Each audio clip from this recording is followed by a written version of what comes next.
Sydney's newest ferry has been named after solar panel pioneer Professor Martin Green. The vessel will soon be put into service on the Circular Quay to Parramatta route.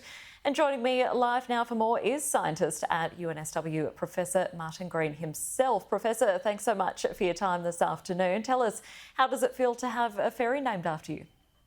Well, of course, it's a huge honour. It's something that I never expected, that there'd be a ferry on our magnificent harbour here in Sydney bearing my name. And will you be taking the first ride once it's up and running in service? Yes, there's a launch ceremony planned in a couple of weeks, and part of that will be going for a ride on the ferry around the harbour, so I'm really looking forward to that. And we've been told that the Martin Green, as it will be called, will help reduce emissions and improve fuel efficiency. How important is it that this transport option with your name on it is sustainable?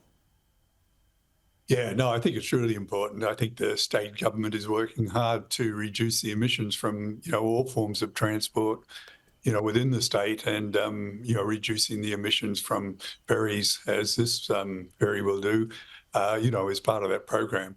Further down the track, there are plans to electrify all the ferry services in Sydney, so that will give a further big boost to the sustainability of our local transport. Well, that's, I was going to say, do you hope to see the day when the entire Sydney fleet becomes electric? Yeah, it's on the agenda, and it's certainly, becoming technically feasible as, we see more and more development of electric vehicles and so on. So, it is something that I think we'll see down the track, probably in the next 10 years or so. And this ferry with your name on it was also designed and also built in Australia. That's pretty special as well.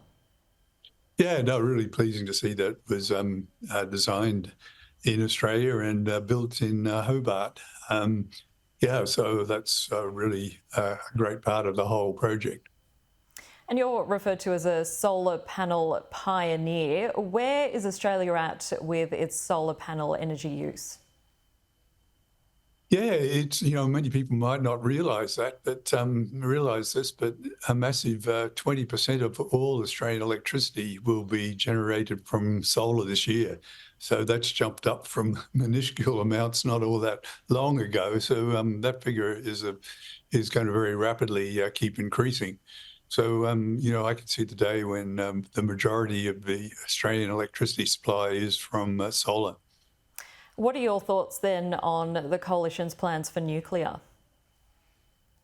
Yes, the issue with nuclear is very high cost. So that if you look at recent experience in countries like the UK or France or Finland, who have already a lot of accumulated experience with nuclear and installing reactors on sites where already been prepared for other nuclear plant, you'll see the costs are just enormous, and the solar is definitely several times cheaper combined with wind generators and storage in the form of batteries or pumped hydro.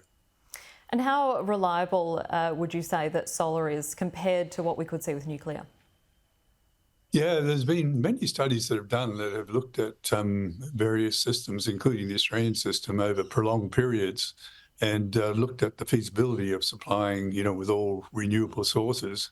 And these come to the conclusion that it's entirely feasible. So, it's a probabilistic game. Many people think that conventional plant like coal and nuclear, are there 100% of the time, but they drop out and need to be taken offline for servicing. So the whole electricity system is based on probability. So it's well attuned to adjusting to the probability of having bad weather and so on that you're likely to have with renewable supplies. And tell us, what are you working on now? What's next on the agenda for you?